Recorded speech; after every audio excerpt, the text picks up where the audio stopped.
Have you ever noticed how different life feels when you are moving through it with intention? What if one carefully chosen set of words could shape an entire year? What if choosing these words isn't about improving yourself, but about becoming more aligned? How might your year feel different if you had a clear set of guiding principles? Thanks for joining us today at the Healing Medicine Podcast. Who are you listening to? I am Dr. Jessie Mahoney, and my co-host is Dr. Ni-Cheng Liang. We are two board-certified physicians who bring decades of experience to the conversation about wellness.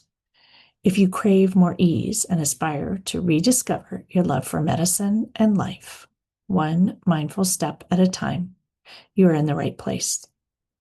We hope you'll love today's episode, and if so, please share it. A reminder that nothing in our podcast is medical advice.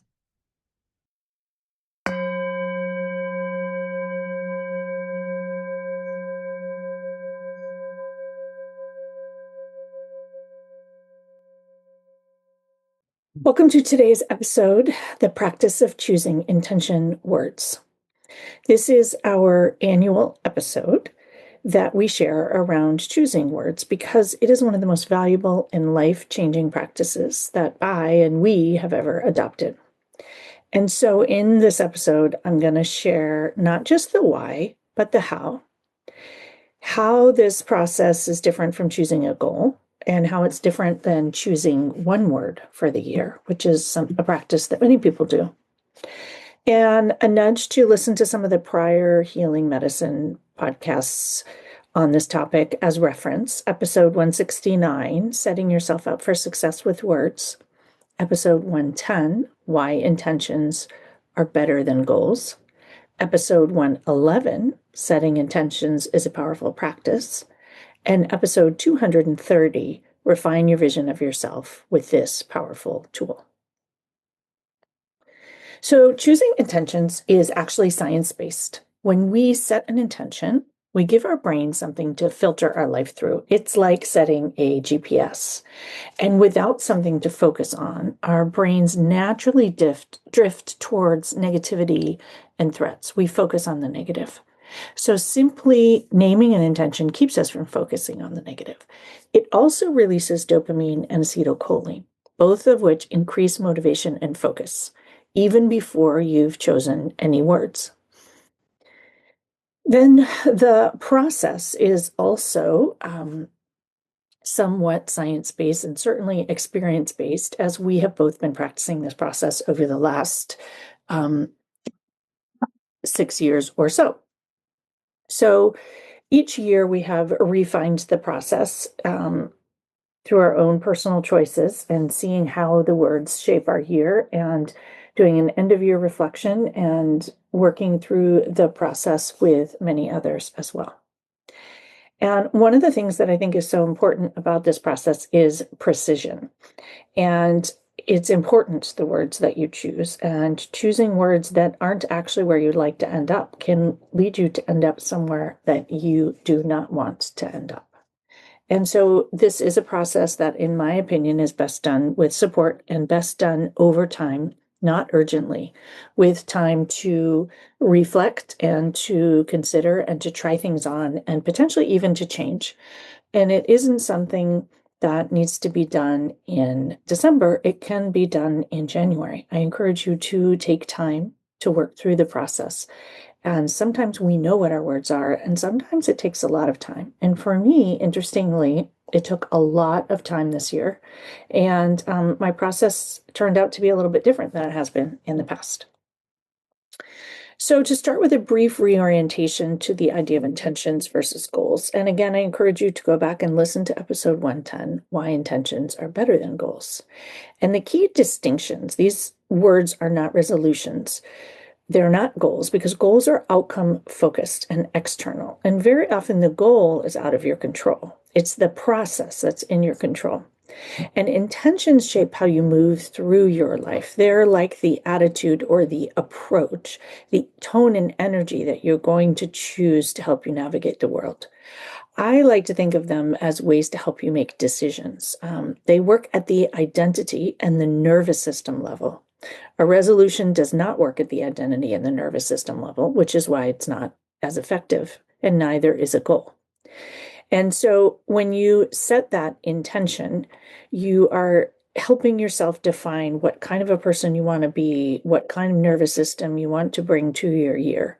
And there is no right or wrong. It's just a filter that helps you interpret all that happens and comes to pass in the year and helps you become more of who you would like to be. The general process that I have found most effective over the last years is to choose 3 core words and 1 stretch word. And one of the reasons I choose 3 is that I don't think 1 is enough to encompass just the variety and complexity and nuance of life and relationships. And I think it's really important to engage with the words that you choose in a 360-degree way. So being them, becoming them, creating them, adding verbs and adjectives to them, thinking about how they can work in all the facets and nooks and crannies of your life. And so you can weave them all together to give you sort of a year overview. And is this who you would like to be more of? Is this a more aligned version of you? Who would you like to become? What is she good at? And let these words help you get there. And I generally spend about 2 months choosing words, reviewing how I lived my words for this year. Is there anything I still need or want to explore with those? And then looking at what I want to use to refine them for next year. Sometimes the words that I choose for the next year are next level from a word that I had. Sometimes they're completely different. And a few refined questions that I think help guide me are, how do I want to feel next December? What do I want to have in my life, cognitively, physically, financially, emotionally, in my relationships? And I'm not choosing those things. I'm thinking about what words and what approaches will help me get there, what works for me, strengths-based in particular, not to fix a weakness, which might be a resolution, but how can you grow your strengths? And what do you need more of to move closer to this aligned version of yourself? And what is that aligned version of yourself? How does she think? How does she dress? How does she move through the world? How does she make decisions? This is a way of using these words to help you become that person. So before I move on to my 2026 words, I always like to do a brief sort of a year in review of my 2025 words. And I share it not as something you should do, and I don't necessarily encourage anyone to ever choose the words that I chose, but just as an example of sort of how to engage with the words that you choose and how to look back and say, how did those work for me? Because we can, of course, learn from that. What worked, what didn't work, what do you want more of? And you can learn a lot from that process. So my words for last year were belonging, beyond, sparkle, and ease. Ease was my stretch word. And the idea of a stretch word is a word that you think will be hard for you, but that you just want to simply practice. And you're not going to judge how you engage with it. And you're not going to expect to accomplish it or have it even be who you are. It's just something you want to try on. And sometimes the word that I pick as a stretch word becomes the easier word, and one of the other words becomes a stretch word by the end of the year. And so it just allows me to add on something that I'm not quite sure about, but that I definitely want to explore and engage with. And so starting with ease for me was letting go of the struggle, letting go of the hard. It was meeting things that had been formerly quite stressful for me or trigger issues with grace. It was choosing flexibility, practicing forgiveness, and allowing things to be simple. And I hear so many people want to feel ease. And so what I encourage you to do is practice feeling ease. Notice where you feel ease, grow ease, create more situations in your life that feel easeful. Think about planning trips from a place of ease. And this will help you get better at practicing ease. And the more you practice, the more you grow the ease, and it becomes a part of you. And so that was why I picked it as a stretch word. And I'm better at ease, but ease is still hard. Ease is hard for high achievers who find that ease makes us worry that the other shoe will drop. And so just recognizing, again, practice. We just practice and practice. Practice doesn't make perfect. It just makes more practice and gets us closer. And can you just practice something that you would like to feel more of or like to grow? And recognizing that when you choose these words, it's not an all or none. It's just a direction, a GPS that you are heading, and a flavor of something that you would like more of in the year. So my word belonging was to nudge me to let go of my old story that I don't belong, which is a story that many, many, many of our listeners share.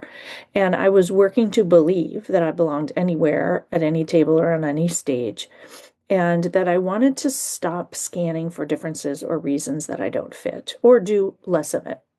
And I wanted to remember that when I was uncomfortable, it didn't mean that I didn't belong. It just meant that something was new. So I wanted to practice believing that I was as beautiful and funny and as accomplished as anyone else. And that when I found myself comparing and despairing, to show up with loving amusement and maybe some grace and compassion and some real acceptance about my appearance, my age, my body, and really deciding that I belong in new spaces and different spaces. It requires a ton of grace, forgiveness, and self-trust, which was why I wanted to work on it. And I would say I did a pretty good job. I feel pretty complete.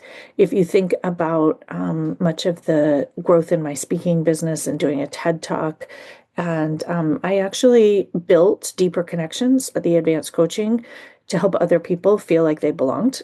All of my coaching and retreats do that, but that is a very specific intent of that group.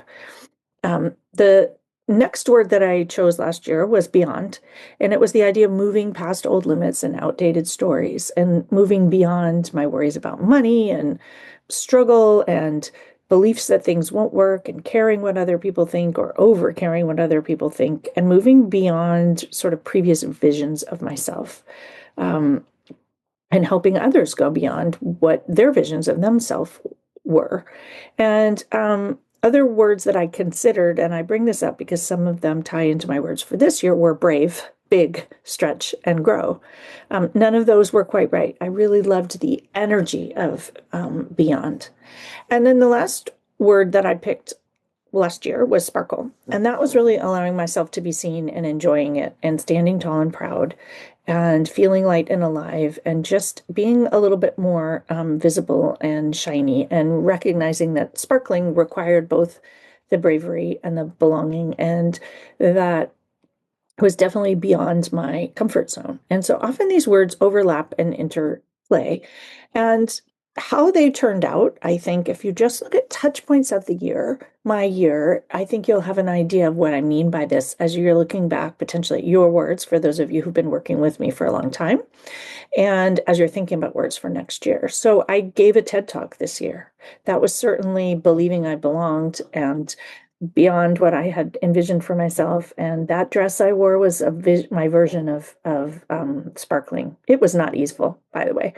Other touch points were my surprise twin granddaughters. That took some work on the ease. It took that was really probably where it landed for me there. And it was also our first full year in Nicasio Crete Farm, and we had pretty much sold out retreats all year, and I did a lot more than I originally envisioned. And so that was again the beyond. And we did them for the most part with ease. And the decision to do more was based on a place of ease and that things were working and we were comfortable. And the beyond and belong really wove into my speaking with the American College of Cardiology and ACOG. And my speaking business probably grew 3 or 4-fold. And I think that those words and the idea of allowing myself to sparkle, be seen, shine, which for me was a big stretch, allowed me to do that. I also completed my Martha Beck Wayfinder training, and I'm going to do a whole podcast on how the end of that all transpired.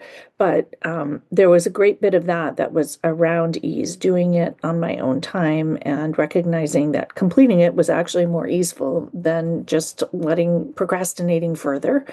And also just another act of belonging and recognizing the value in that and allowing myself once again to be seen slash sparkle.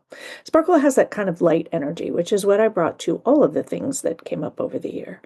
And this year I also created, as many of you know, a bunch of new programs. So the Deeper Connections, Advanced Coaching, and the Leading with Heart. And those two programs really do, I think, came out of this idea of helping other people belong and move beyond their own aspirations and a sense of ease. Very important topics to me and things that I had been wanting to do for a long time, but hadn't gotten to them. And then where these words really helped me was this through some family dynamics. And I'm going to talk more about that as I choose my words for next year, but ease certainly guided me there. What I do want to offer is that these words did not prevent challenge, and they are not the reason that I did the things that ultimately I ended up doing, but they did shape how I showed up for the year, and they helped me make decisions. And on to my 2026 words. So again, choosing these words is not about my brand. It's not about a list of things I want to aspire to or accomplish. It's really about orientation, how I am going to move through 2026, the tone and energy that I'm going to choose to lead with, decide with, create, and how I'm going to choose to care for my energy, my nervous system, my work, my relationships, my health, etc. So the first set of words I want to talk about, and interestingly this year, I didn't choose a single word because a single word couldn't quite describe what I was looking for. So sometimes I'll put an adjective in front of a word. This time I put an and between two words that go together but are slightly different and have slightly different flavors. And it felt very important to me to not eliminate one. And yet using both felt duplicative. And so that's what came about this year that was very different. And it took me a really long time to come up with the words because I didn't want to get rid of some of these other words. And so I am allowing myself to keep two words as one and have them work together. So the first group is strategic and focused. And I struggle a lot with these words because they do not feel like me. They're not soft. They don't seem mindful. And yet I've actually decided they are incredibly mindful. They're incredibly helpful from an energy conservation standpoint. And they are actually minimalist. And that they really are aligned as long as I let go of my judgment about the words. And so being strategic is really about being wise, and it's about setting a direction and being intentional and having vision and using your energy in a disciplined, effective way, conserving energy. And being focused is about directing your attention and having clarity about what matters and letting go of what is distracting or gets in the way. And so strategy, I think, is what creates the direction, and the focus creates the boundaries to sort of keep you on track and keep you in that strategic state. And both of these allow minimalism in my mind with energy and attention. They allow you to be efficient and thoughtful and have your effort be prudent or aligned, and they're not wasteful. And they both allow you to show up organized and deliberate and decisive, things that I very much would like to grow. Focus, I love because it's about subtraction. So it's getting rid of the things that drain your energy. And I have found myself getting distracted with some things that I love, but I love this idea of just focusing on what matters most, focusing on what I actually want to focus on, and being thoughtful and strategic about what that is. So yes, I will scroll less and focus on the negative less and worry less on things that are not in my control or things that drain my energy where I'm not able to or going to make change. But it's really about the clarity and simplicity of focused and strategic. And so that is my first word, strategic and focused. And I know that it's two words and there's an and in between, but it felt really important to me to leave it that way. My second words are going to be the same because they are wealthy and healthy. And I really want wealthy. And I have, again, some judgment around wealthy. And I got this word actually from a client who was talking about how she thought about wealthy. And I thought, oh my gosh, that's the word I want. And so oftentimes speaking with others can give you ideas about what feels really resonant for you. But wealthy in my family was judged, and you shouldn't want to be wealthy. But the way that I am defining wealthy is resourced and abundant in time, energy, choice, and money. But it's not about having more, it's about having enough and not worrying and not making decisions from a scarcity mindset. And so wealthy feels amazing to me, but part of feeling wealthy is being healthy. And part of feeling wealthy in time, energy, money, and choice is feeling regulated and connected and have access to the tools that help you recover. And so, as I see them, both wealthy and healthy are states of capacity, abundant capacity. And neither is about being perfect or there's not enough health, there's not enough wealth. It's not about a number. It's a very much an energetic approach that feels really good to me.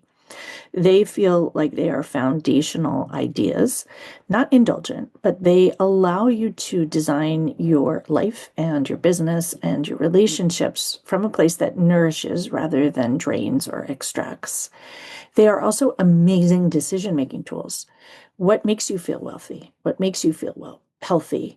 Will this make you feel wealthy or healthy? It orients your decisions away from scarcity and towards sustainability and abundance. It also is a way of getting out of that enough conversation. Wealthy is clearly enough. But to me, it has a little bit of a different edge. It's edgy for sure. And that's another reason why I chose it.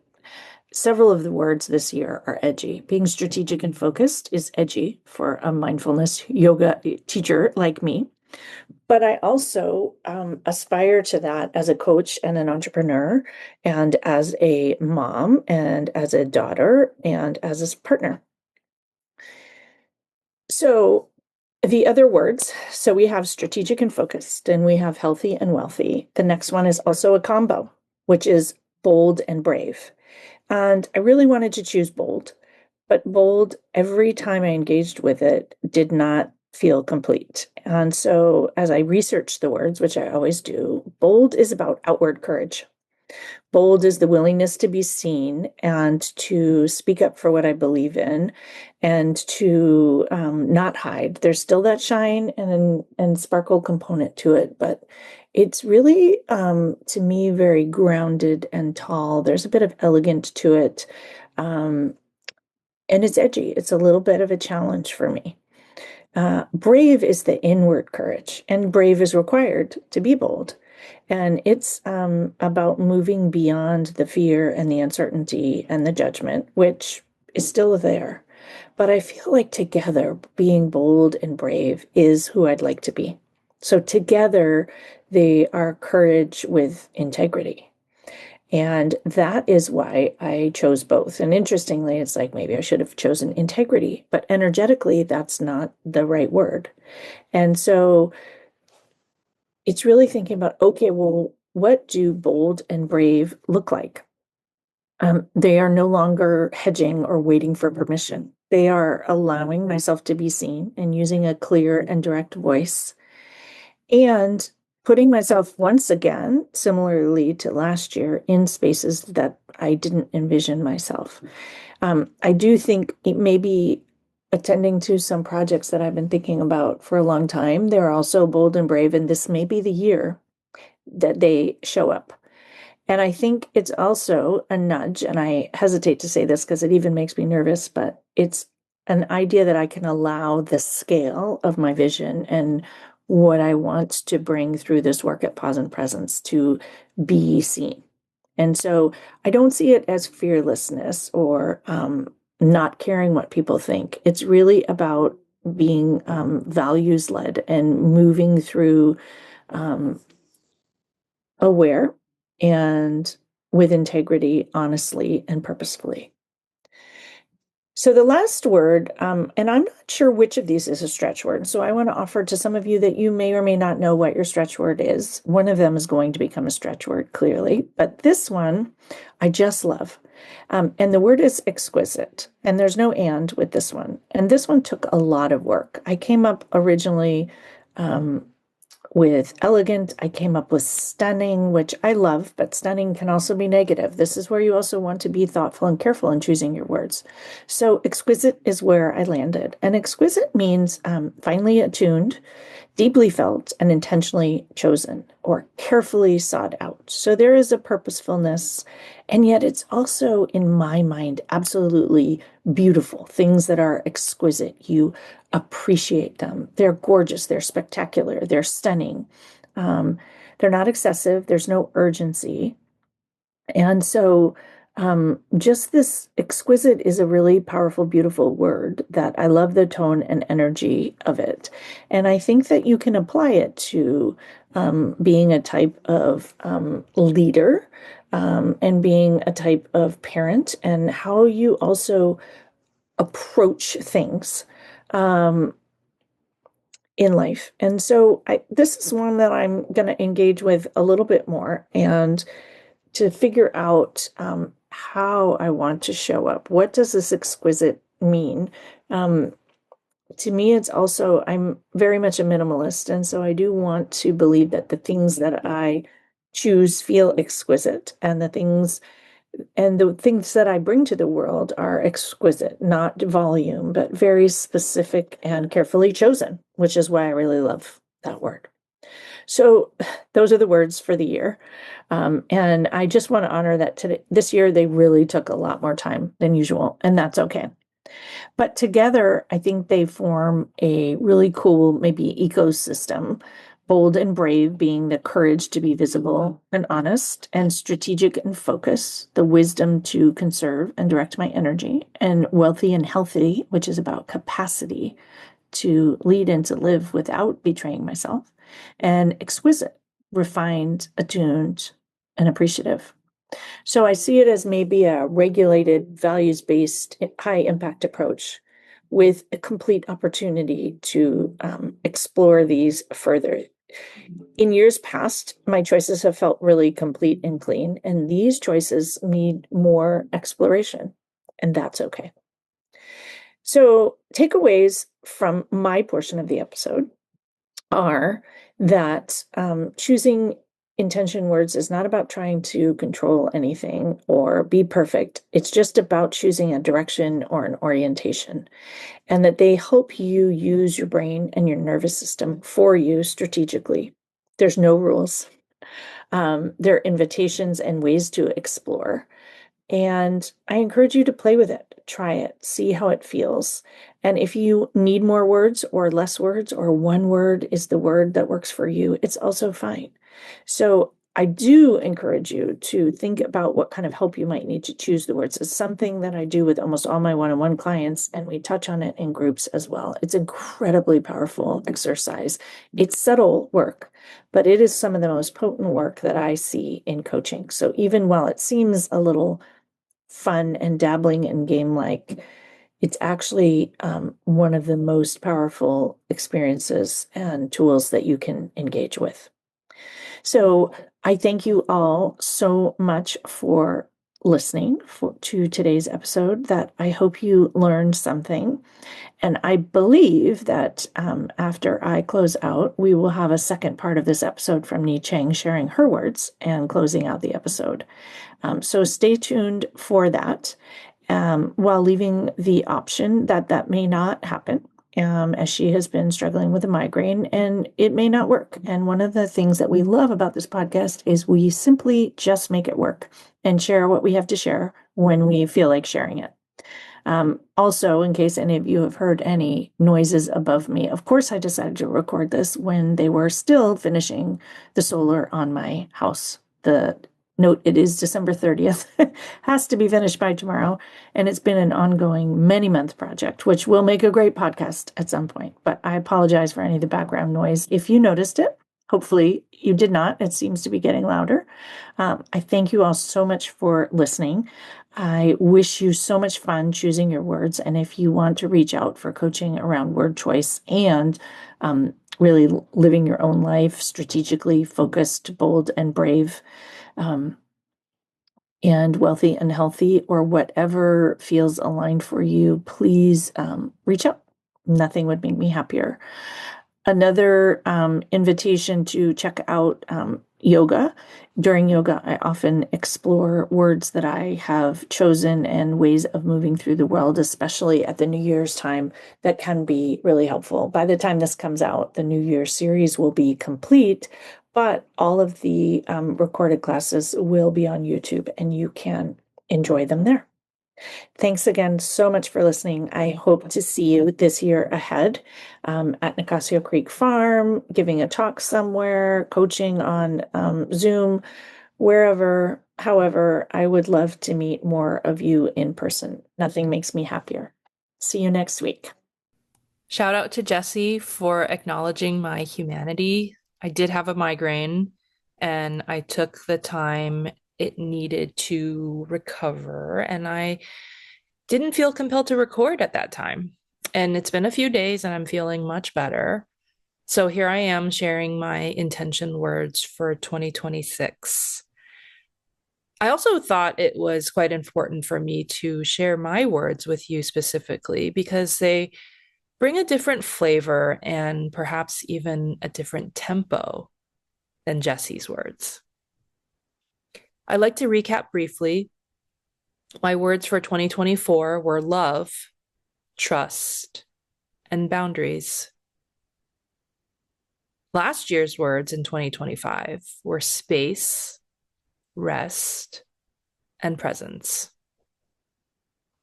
And for 2026, similar to the word love, which I had chosen as one of my words multiple years in a row, I'm combining a word from 2024, boundaries, and a word from 2025, space, with my third word, wisdom, for 2026. So reminding you that there really are no rules for this exercise of choosing words for the new year. I invite you to let it be fun, playful, and let it be a way to pause and get curious. In fact, in years past, I've forgotten some of what my words were, and only one really became resonant and prioritized. Right off the bat, I know heading into 2026 that I want more space to breathe, especially because I'm a pulmonologist, to feel truly what is true and to stop bracing for constantly thinking, what's next? What's the next thing? So, this episode is my way of slowing down and sharing these words that are going to guide me this year: space, boundaries, and wisdom. Reminding you that these chosen words are not goals or resolutions for me, but more as intentional companions. And reminding all of you and myself a common reminder that we have mentioned multiple times during these episodes: what we practice grows. So let's delve into the word space. Space, as a pulmonologist particularly, means to me creating room to breathe. So even though it was one of my words last year, I'm still definitely feeling the lack of space, both internally and externally. There are moments of spaciousness that I have successfully created throughout the year, but I'd like to practice cultivating even more spaciousness much more regularly. At the time of this recording, I will be vulnerable and share with you that my laptop is in its own only 2 feet of space on my otherwise very cluttered desk at home. Even still on my clinical days, I see anywhere from 18 to 22 patients a day. Those clinical days are super packed and really busy, which we expect to be so. And yet on my non-clinical days, my days still remain packed between the teleconsultation educational work that I do, household chores, taking my kids and my parents to different healthcare appointments, my kids to extracurricular activities, and then also taking them to and from school.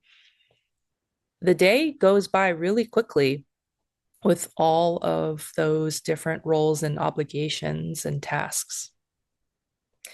So, what happens with the nervous system is that there's a huge cost of this constant fullness and scheduling, my plate being brimming with different tasks and different levels of urgency, of having to think all too frequently, okay, what's next?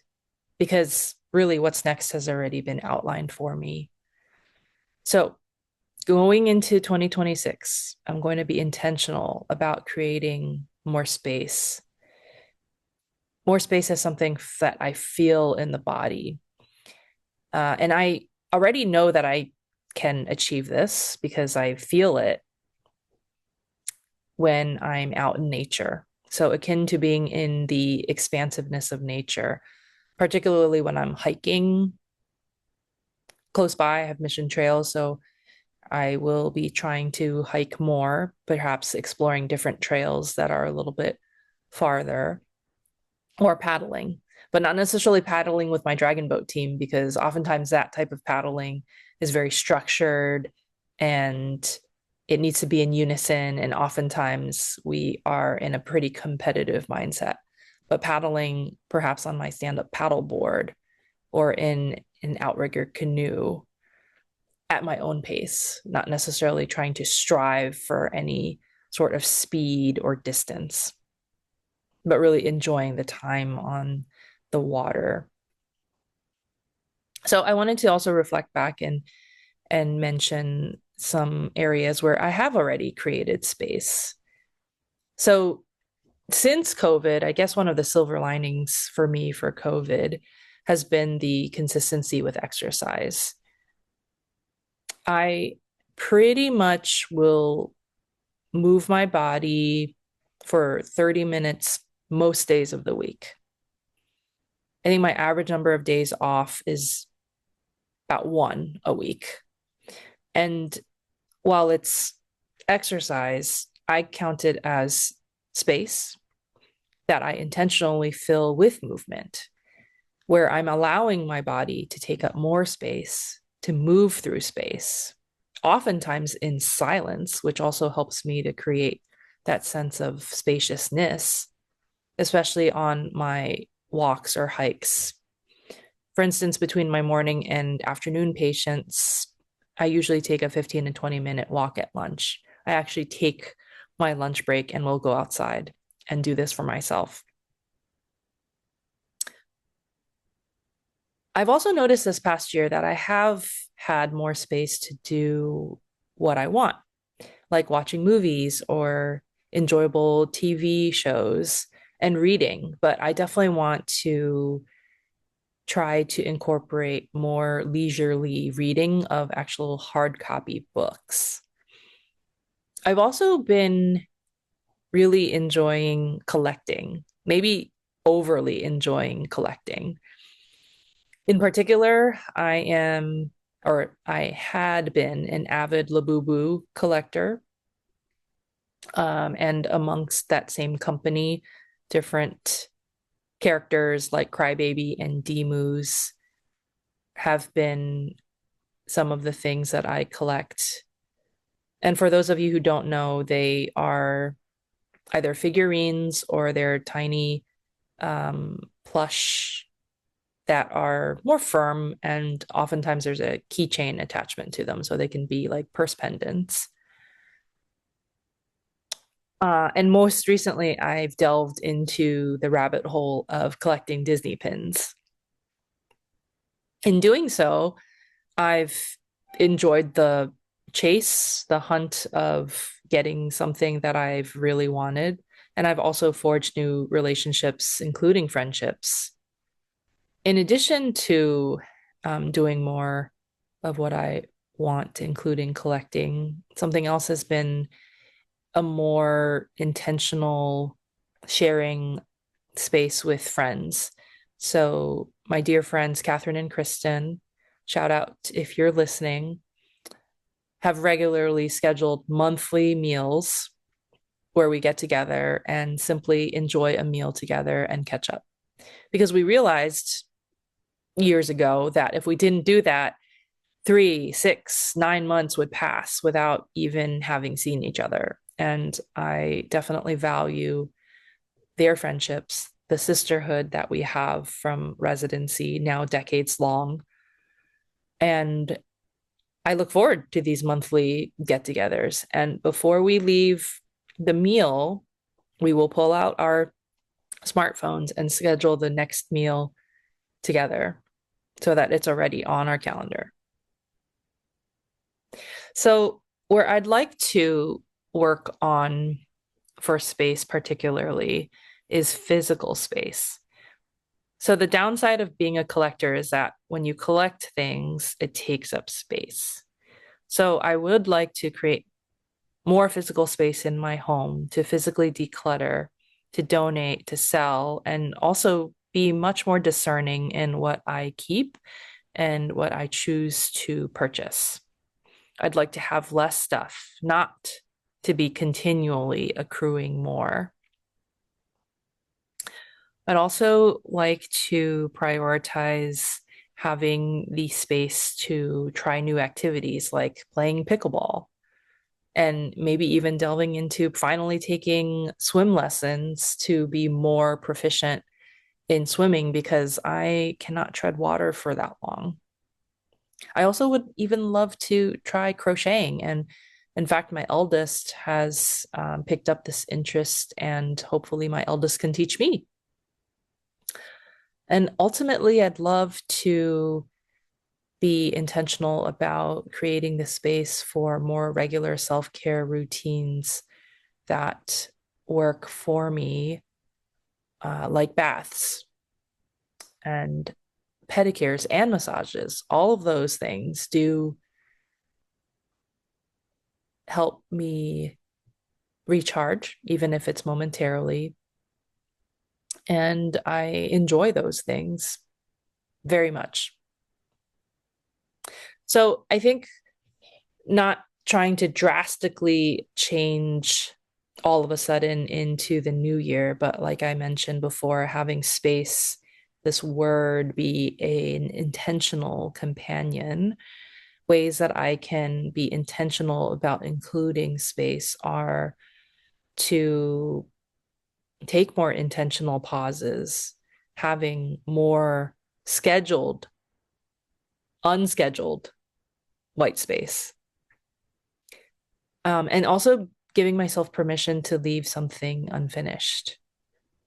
So next, I'm going to move into my next word, which is boundaries. So again, this was a recycled word and something that I've already been working on and probably will continue to work on for the rest of my life. But I'd like to definitely prioritize boundaries this next year. So boundaries provides the shape that holds the space.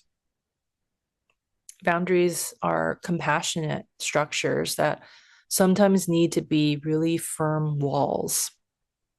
So I'll share a couple of instances where I have practiced really quite fierce self-compassion for me. A few weeks ago, I had to tell a loved one to literally get out of my house.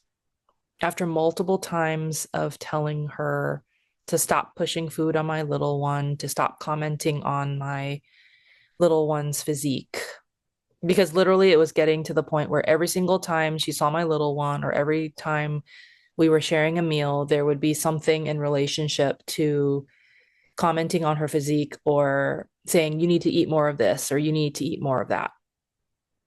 And while I recognize there are different love languages and different ways to express love, this was definitely out of alignment for the way that I wanted my kids exposed to thoughts about their physique and relationship with food. And so finally, in front of both my kids, and this was on a busy morning before school, I yelled at this family member and made it clear that I had already told her many, many times to stop and to get out of my house because I was very mad. Since then, because it's been already a couple of weeks, my relationship with her, I think, is improved in this respect. And I think this boundary has been clearly set. And this act of fierce self-compassion worked for me, at least as of now, because I have not seen or heard any comments about my child's physique or any more offerings of the pushing of food. And this was difficult for me because there have been cultural and societal expectations that I had thought to abide by, but in these more recent years, I have been bucking. And these have been to being available, to being helpful, to not disappoint others, and to appease them in any way. I no longer abide by these expectations. And in fact, will set hard, fast boundaries to protect myself and my kids, those that I love. Another aspect where harder boundaries have been set more recently is something that I'm not proud of, but in my medical practice, as of late, I've had to discharge some patients. And I'm not unique in that. I am fairly certain that for the physicians who are listening, you probably have had to or have heard of a patient needing to be discharged from a practice or your practice. And I've done this because some very serious boundaries were violated. Their actions of egregious, very unprofessional behavior towards my staff, where my staff were subject to profanity, bullying, and disrespect. I ultimately have zero tolerance for this type of behavior. I don't think it's ever called for. And I will try to protect my staff and myself from these types of people to the best of my ability. So reframing these acts of fierce self-compassion as hard wall-like boundaries are actually acts of compassion and kindness to myself, to the relationships. These boundaries help me to help others, to help protect. And ultimately, the boundaries protect my space, the type of healing space that I try to cultivate internally and externally. And I am fully admitting and putting it out there and being vulnerable, and that I have to have boundaries with myself as well. So, with regards to purchasing, I love shopping. But I will also share with you that I have the insight to know that I came from a scarcity mindset, and probably still do to some extent, stemming from childhood when my family and I came to the United States. We immigrated from Taiwan when I was 5 with 4 suitcases to our name to basically start a brand new life in a brand new country. We didn't have much. And now that I have the means to largely buy most things that I would like within reason, I've noticed that as of late, I've overindulged in this, and the stuff accumulated that I've purchased has taken up more space than I would like. And so to help prevent the space that I will work so hard to cultivate this next year and beyond from being taken over with more material goods, I will need to say no to myself for most of my inclinations to want to shop and buy all the things. And so I plan on doing this by getting curious with myself, all held within the warmth of self-compassion. So some of the questions that I envision asking myself are, why do I want to buy this? Am I buffering from something more difficult or stressful that I simply need to face? And then I also wanted to give credit to Reddit user Amethyst Sunset for these questions. Can I afford this? And I will qualify this question with another question. Will I accrue more credit card debt that I won't be able to pay off immediately this month? Another of Amethyst Sunset's questions that I find helpful. Do I already own one or multiples of something like this, which I could keep using instead? Do I have space for this in my home? And if this wasn't on sale, would I still want to buy it? Or am I just wanting this because it's discounted and just seems like a great deal? And that deal isn't going to last? And do I want this because I feel like buying something and simply I want to treat myself? And if that's the case, I'm adding my own follow-up question of why am I feeling like I need to treat myself and in this way? So I'll report back in next year's episode on how effective these questions were and how my decluttering journey was. And my third word is wisdom. Wisdom from listening instead of constantly pushing. So I also took this word wisdom from the Serenity Prayer. And knowing that I'm not Christian, I'm a born and raised Buddhist and practicing Buddhist, but I do definitely think that these words can apply regardless of whatever spiritual tradition or belief or faith system you have. God grant me the serenity to accept the things I cannot change, the courage to change the things I can, and the wisdom to know the difference. So this wisdom, this word, already exists within me, within all of you. It's from my lived experience, from intuition, from studying and learning and practicing. And this type of inner knowing, this inner wisdom, can only emerge when there's enough space and safety to do so. So I am letting go of the idea that wisdom is external or authoritative. I'm leaning into intrinsic intuition, subtlety, and signals, like when I start feeling fatigued, when there's a relief, when there's resistance, when there's longing, when there's a nagging sensation of discomfort. And when there's positive sensations, when I feel good, when there's joy, when there's spaciousness, when there's abundance being felt. Tapping into and taking cues from those signals. So I would like to set the intention to allow this type of internal inner wisdom to guide, to pace, to allow for presence in being, not just to help me through decisions and more doing and going on to the next step. But in order to allow that wisdom to guide and pace and allow for presence in being, I'll need to uphold the space to be able to notice and pay attention to all of these signals. to my inner wisdom when it speaks.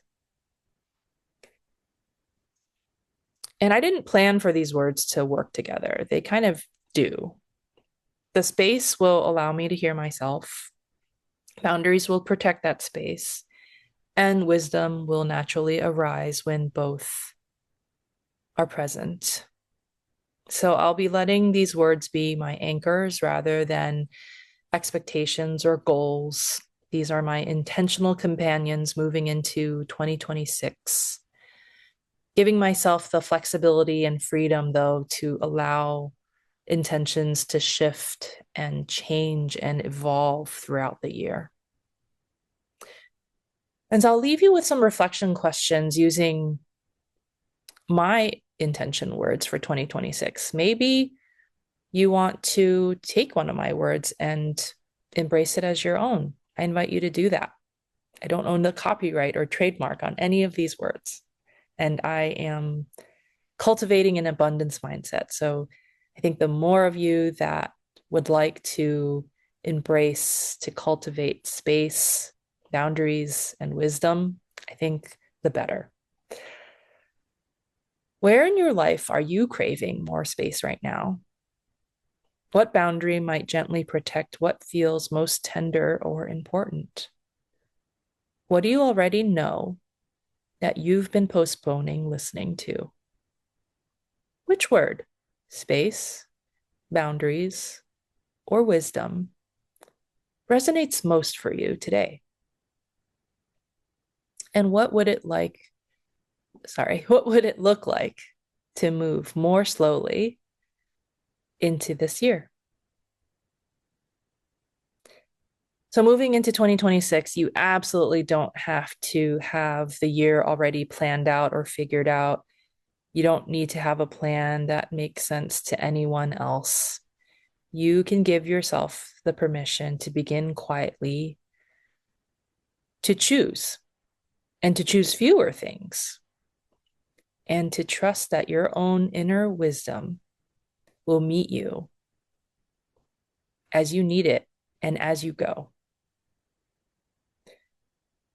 Jessie and I would love to practice all three of these intention words with you at our upcoming Connect in Nature retreat back for 2026, July to August, at Green Gulch Farm and Zen Center in Muir Beach, California. It's a mindfulness focused retreat where we're going to practice a lot of mindfulness in a yurt, on a beach, in gardens, and amongst the trees. We hope you'll join us. Thanks so much for listening. Please stay on after the sound of the singing bowl for my mindful moment offering. Thanks for listening. If our message resonates, we'd love to connect further. Join us for coaching, mindfulness experiences, workshops, and retreats. Invite us to speak at your institution or conference. When you work with us, you don't just consume information, you create real change. Find me, Chang Liang, at Awakened Breath, and Jessie Mahoney at Pause and Presence.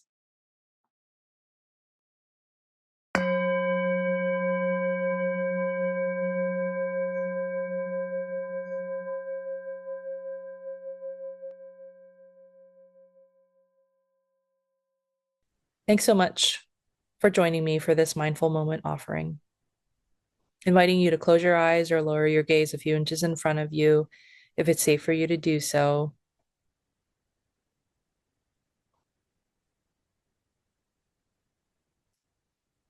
Inviting you to simply notice the support of the ground beneath your feet or whatever surface you are sitting or laying upon. And noticing your breath at your nostrils, noticing the in-breath, noticing the out-breath, noticing the pause in between.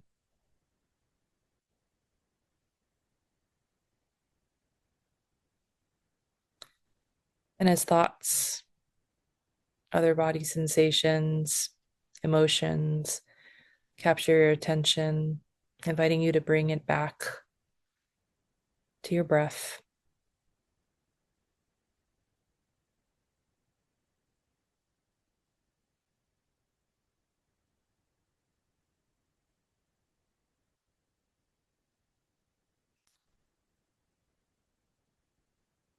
Bringing a sense of gratitude, thanking yourself for your mind, body, and spirit, bringing you to 2026, this next new year. You've gone through a lot, and here you are in this moment, breathing.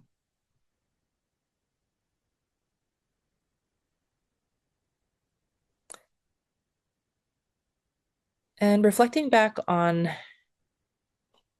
Jessie and my words, were there any that resonated with you?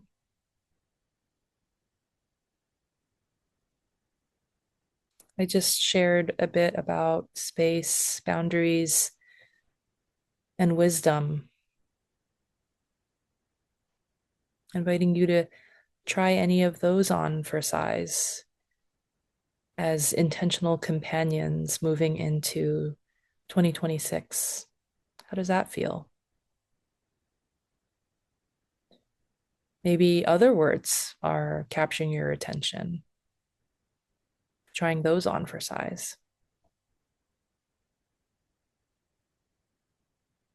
Perhaps choosing one of those words as an intentional companion for 2026.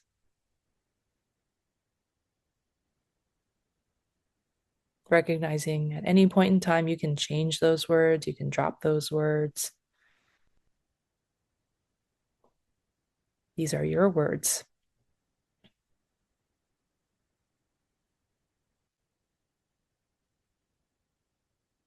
Coming back to noticing your breath.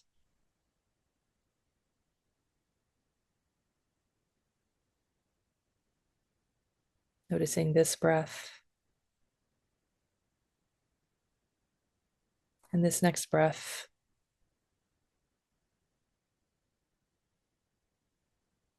Sending well wishes of spaciousness, health, and joy into this new year. Thanks so much for practicing with me, inviting you to blink open eyes, letting the light back in.